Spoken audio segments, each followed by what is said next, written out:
Olá pessoal, bem-vindos a mais um vídeo no nosso canal. Mais uma vez gostava de pedir desculpas pelo nosso desaparecimento. Estamos enfrentando grandes problemas técnicos, onde um dos nossos relatores acabou ficando sem celular, que lhe ajudava a organizar os testemunhos. Então, por isso estamos aqui tendo essas dificuldades de estar a postar os testemunhos diariamente como fazíamos antes. Mas vamos fazer tudo para voltarmos ao normal. Eu vim partilhar convosco um testemunho que é uma confissão de um ex-satanista. E assim diz: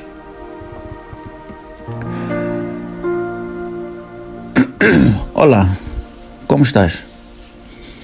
Pode-me publicar a minha própria história com identidade oculta? Eu sou um homem. Vão chamar-me Tawanda. Aderi ao satanismo quando era estudante aqui no Canadá. E depois foi-me dada a missão de ir destruir um pastor. Mas quando me juntei ao satanismo, o que eu costumava pensar é que quando alguém se junta ao satanismo, tem de fazer ofertas de sangue e tem de sacrificar toda a sua família. Mas isso não aconteceu. E eu gostaria que, se há pais que têm os seus filhos em universidades em diferentes partes do mundo, por favor, rezem sempre pelos vossos filhos, para que eles nunca encontrem amigos que os levem a aderir às coisas que não são boas. Ainda me lembro de vir para o Canadá. Foi em setembro de 2011. Quando vim para cá, estava tão entusiasmado. Tinha 23 anos e tinha acabado de sair da Faculdade de Comércio da Universidade de Cima. Tinha recebido uma carta com uma bolsa de estudos para um programa de MBA. Tinha lutado com unhas e garras para conseguir essa bolsa. A minha cabeça estava a girar com tanta excitação. Novo país, novos amigos, novas oportunidades de vida. Mas o que eu não sabia era que esta oportunidade com a qual estava entusiasmado iria destruir a minha vida. A minha vida ia ficar cheia de atividade demoníaca. Eu ia conhecer alguém que ia me levar a aderir ao satanismo. E eu iria arrepender-me mesmo. Agora, de explicar a minha família em Harar. Eles nunca iriam compreender estas coisas se eu lhes contasse. Quando vim para cá, o campus era tão grande e tão diferente da Universidade do Zimbábue que eu conhecia. Aqui era muito mais bonito. Depois mudei-me para um apartamento partilhado, com 2 somalis e um filipino. Estas pessoas eram racistas.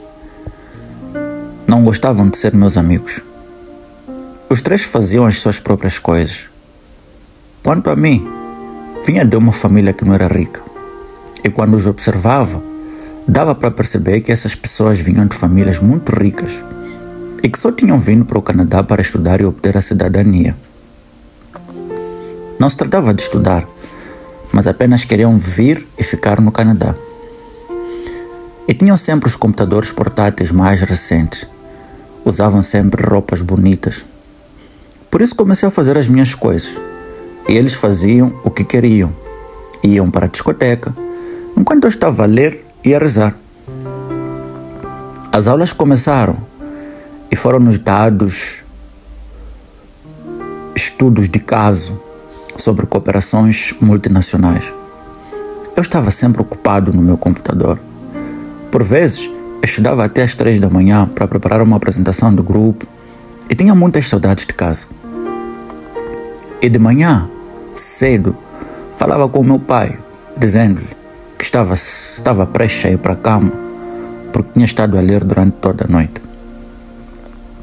A minha mãe lembrava-me sempre que era importante rezar em todas as alturas e rezar sem parar. Foi na biblioteca da universidade que a vi pela primeira vez. estava ocupada a folhear a estante. Vou lhe tratar a DJ. Ela estava na secção de finanças quando ouvi dizer que havia alguém que falava comigo. Com licença, virei-me e vi que havia uma outra mulher bonita.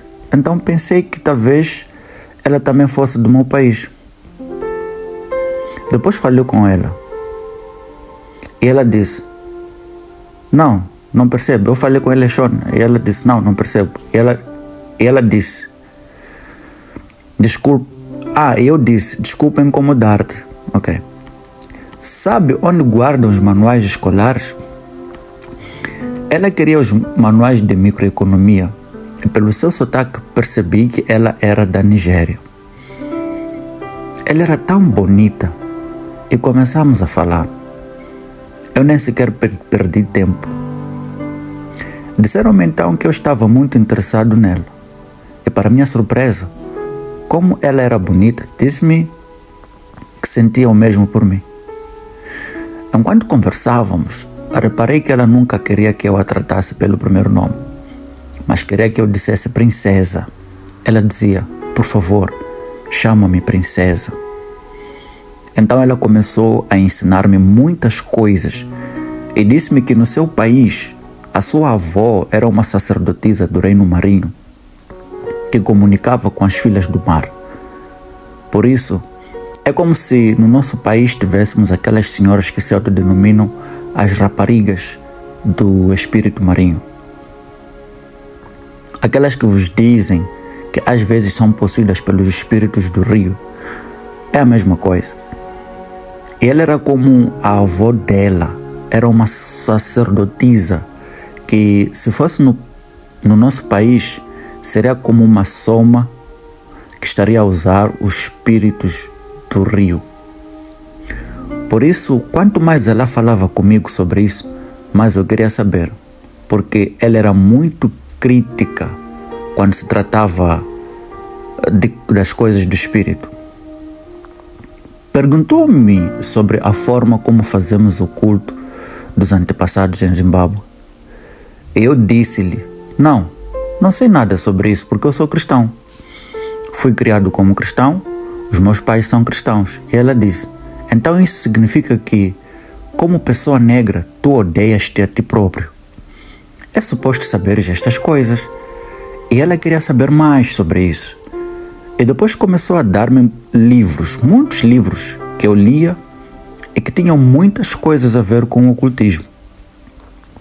E quanto mais eu continuava a ler esses livros, mais me interessava pelo reino espiritual.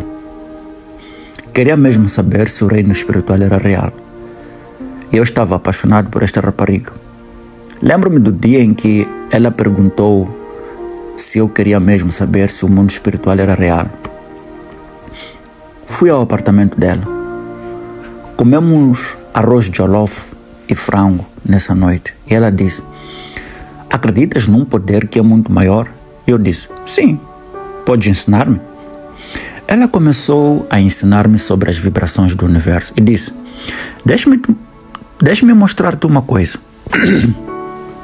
Então, ela já se tinha despido, como se estivesse a manipular-me, usando o sexo e o seu belo corpo. Estávamos na sala de estar.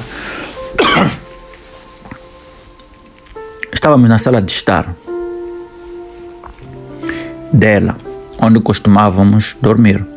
Ela nunca quis que eu fosse dormir com ela e que tivesse encontros sexuais com ela no quarto até essa noite. Quando disse: quero que venhas comigo para o meu quarto esta noite. Ela seduziu-me de tal forma que, quando entramos no quarto dela, ela disse: vou mostrar-te uma coisa.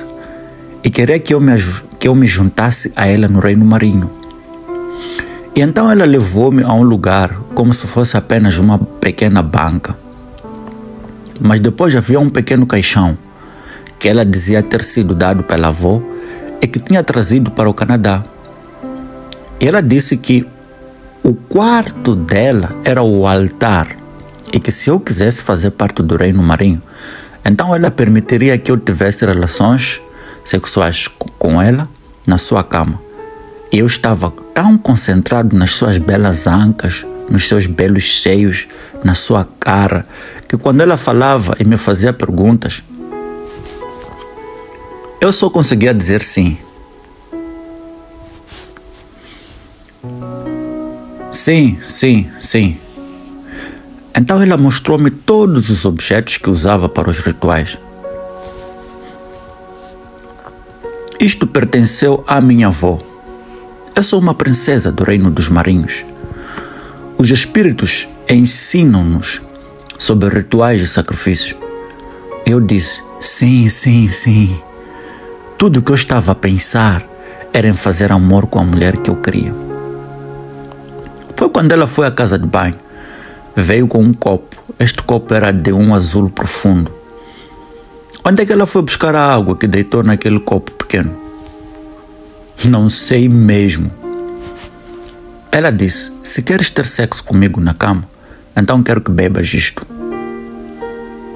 E disse-me que era água do mar abençoada para tirar a minha mente, para abrir a minha mente. Ela deu-me e eu bebi sem pensar duas vezes. E foi então que ela disse, bem-vindo, meu amor. E fizemos amor nessa noite como ninguém.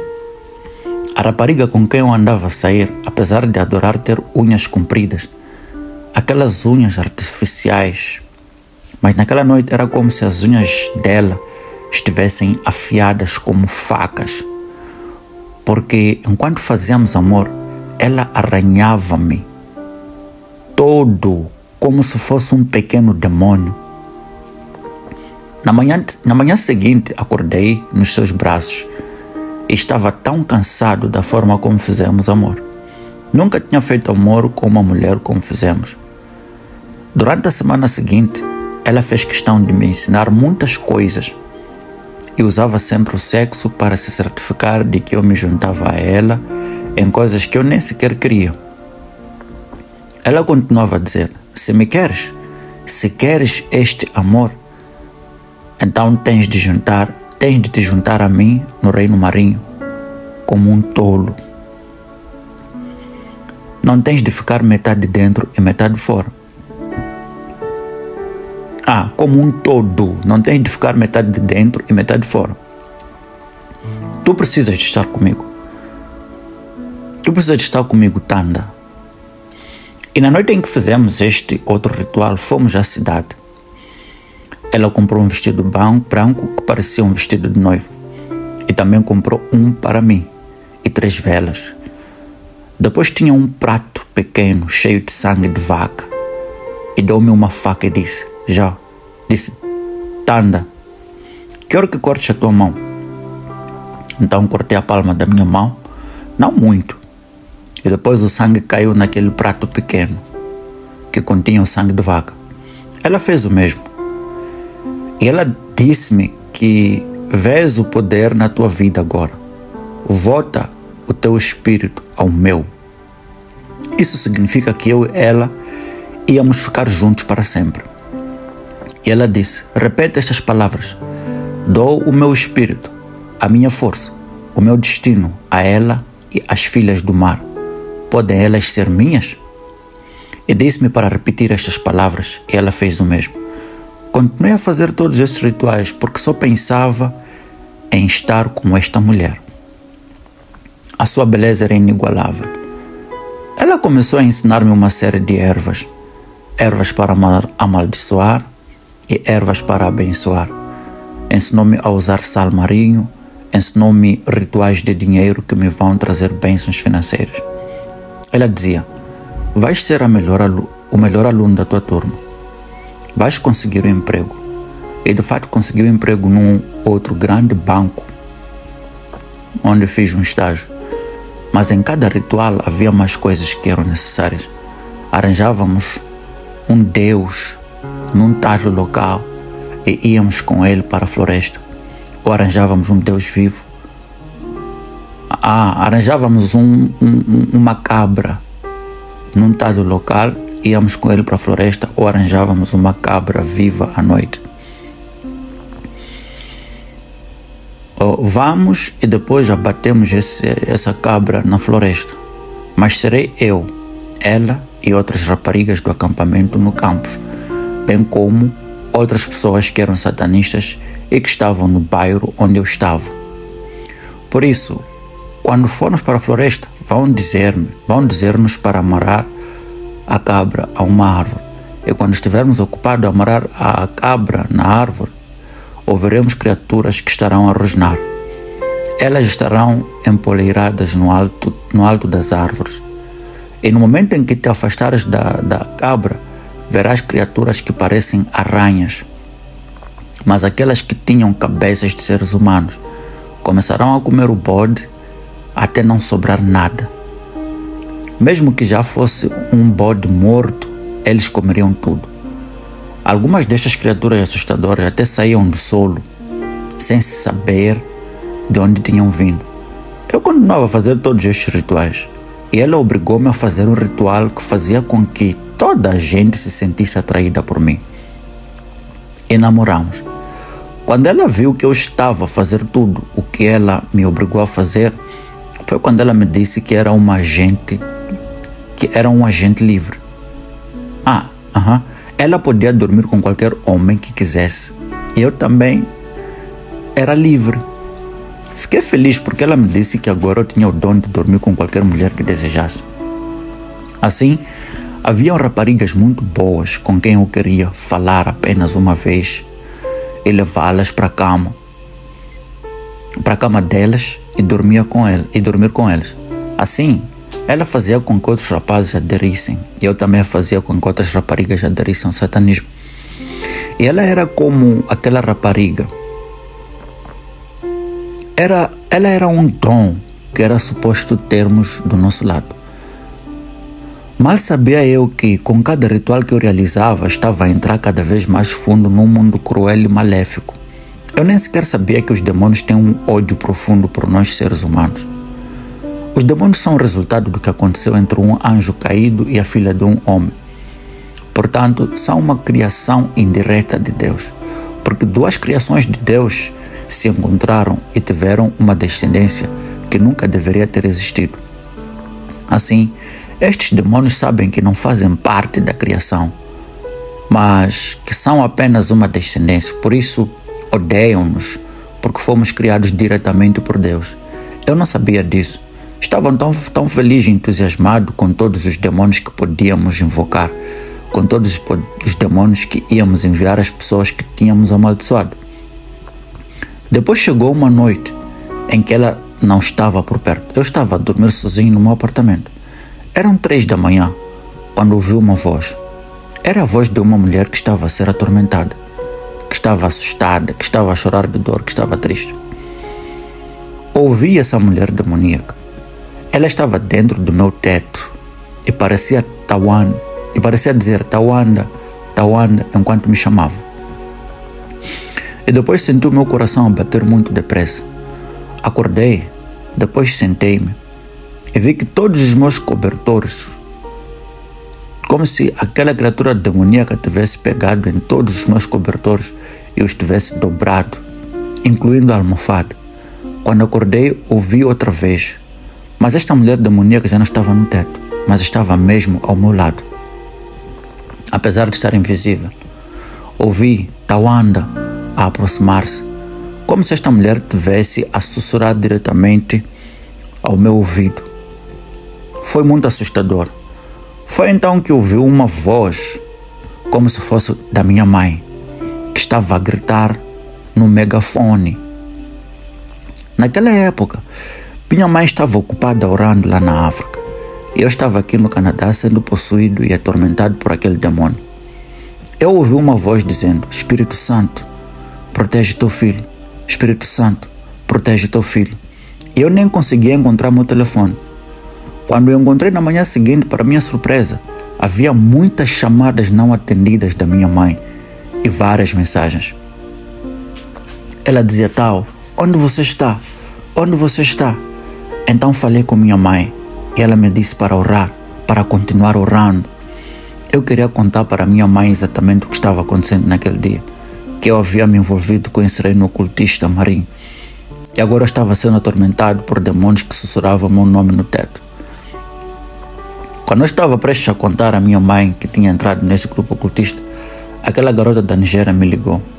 Ela estava fora do país naquela época. Ela disse: eu sei o que você quer fazer. Por favor, não conte para ela. Promete que você não vai contar para ela. E continuou: eu já comprei uma passagem e amanhã estarei aí com você. Eu quero você e vamos ficar juntos. Só me deixa voltar para o Canadá porque eu quero estar com você. E quero que você conte para sua mãe quando eu estiver com você. Quero te ouvir enquanto você estiver contando para sua mãe. Essa mulher me seduziu. Me seduziu tanto que eu nem pensei mais nisso. E acabei não contando nada para minha mãe. Quando essa garota voltou, ela disse que queria me surpreender. Fomos para um hotel. E depois de um jantar romântico, ela falou: e se a gente dormisse aqui mesmo, nesse hotel? Fomos para o quarto que ela havia reservado. Quando entramos, surpresa, havia velas vermelhas por todo o lugar. Para alguém que ainda não havia se envolvido com o ocultismo, aquilo pareceria uma noite romântica. Velas no chão, pétalas de flores na cama. Mas eu sabia que aquilo era um ritual prestes a acontecer. Ela então me disse: você sempre quis ser íntimo de um demônio. Sempre que eu dormia com ela, um demônio entrava no corpo dela. E então ela começava a fazer amor comigo. Ela fazia isso possuída. Então aquela sensação de fazer amor com uma mulher possuída era a coisa mais maravilhosa que poderia acontecer com um homem. E ela disse: você sempre quis ser íntimo com uma mulher demoníaca. Esta é a noite. Irmão, eu fiquei tão animado. E ela falou: vamos esperar. Então deitamos na cama. Quando estávamos na cama, bateram na porta. Entraram alguns homens no quarto. Como conseguiram entrar no hotel com aqueles espelhos grandes? Eu não sei. Eram 4 espelhos grandes com molduras de madeira. E eles os colocaram ao redor da cama, de forma que eu e ela podíamos nos ver refletidos de todos os lados. Era como se estivéssemos fazendo amor enquanto nos víamos nos espelhos. Durante as carícias, quando subi sobre ela e penetrei, ela disse: olhe para o lado. Quando olhei no espelho, vi que havia criaturas nos observando. Aqueles espelhos mostravam outro mundo. Eram criaturas femininas muito bonitas, nuas, usando camisolas transparentes, muito sensuais. Elas começaram a caminhar na nossa direção. Foi quando ela disse: vamos fazer amor. E fizemos. Aquelas mulheres demoníacas saíram do espelho e começaram a me tocar. Eu dormi com todas essas criaturas durante toda a noite. Quando acordei, já era tarde do dia. Estava muito cansado, com muitos arranhões no órgão genital e no corpo todo. Estava tão exausto que nem conseguimos sair do hotel naquele dia. Só saímos no dia seguinte. Depois disso, comecei a evitar a igreja. Não queria mais falar com minha mãe sobre reuniões de oração. A garota já estava com outros rapazes, pois ela já havia terminado comigo. Eu já fazia parte do mundo dela. Agora ela se concentrava em outro rapaz que ela queria levar para o reino marinho. Quando eu ficava sozinho, os demônios me atormentavam. Então disse que não queria mais aquilo, porque esses demônios estavam me fazendo perder a sanidade. Falei com minha mãe. Disse que estava com saudades de casa e queria voltar para casa por um tempo. Mas eu nem sabia que aquilo era o próprio diabo me forçando a voltar para a África. Havia um pastor que deveria morrer, e essa era a missão que me foi dada. Só descobri que era uma missão depois de começar a dormir com a esposa do pastor. Quando voltei para o Zimbábue, minha mãe me levou à igreja. Após o culto, enquanto cumprimentávamos as pessoas, minha mãe me apresentou ao pastor e à esposa dele.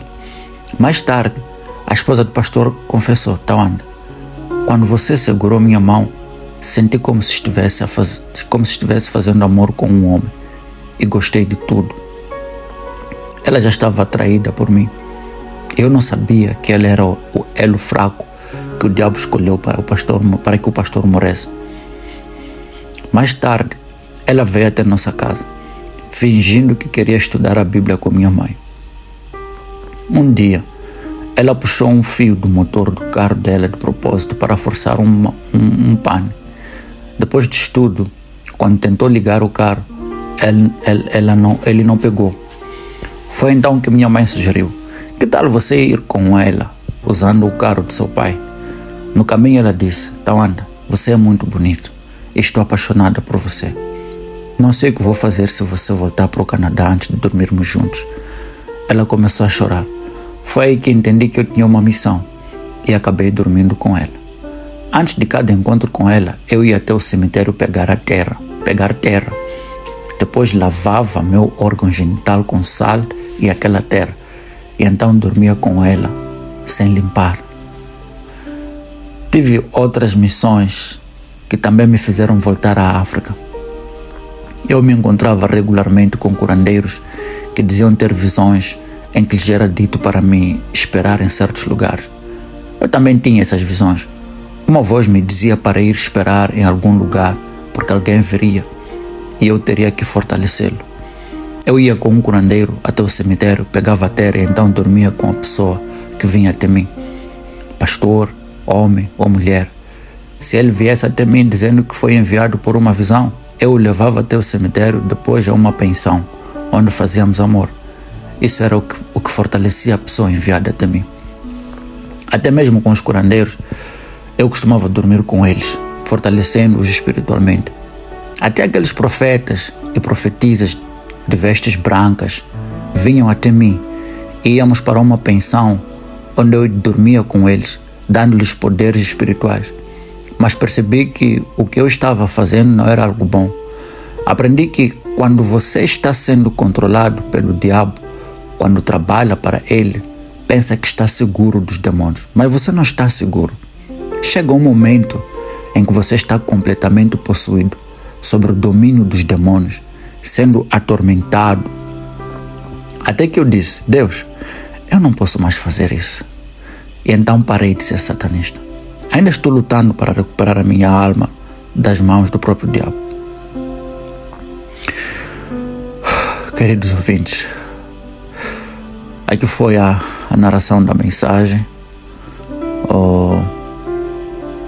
Se calhar a tradução não foi lá muito boa, mas esperamos que tenha sido compreensível e que de fato consigam entender o que o nosso irmão aqui está testemunhando.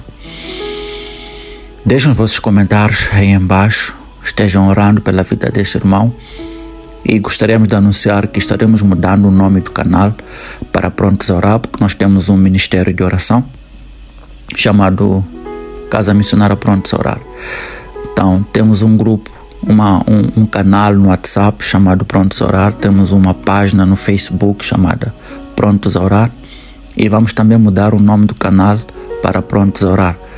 E você tem um testemunho, quer partilhar o seu testemunho conosco? Vem para os contactos que estão colocados na descrição do vídeo, partilhe o seu testemunho e nós estaremos não só partilhando no YouTube, mas também estaremos orando por ti. Deus abençoe e até o próximo vídeo. Tchau, tchau.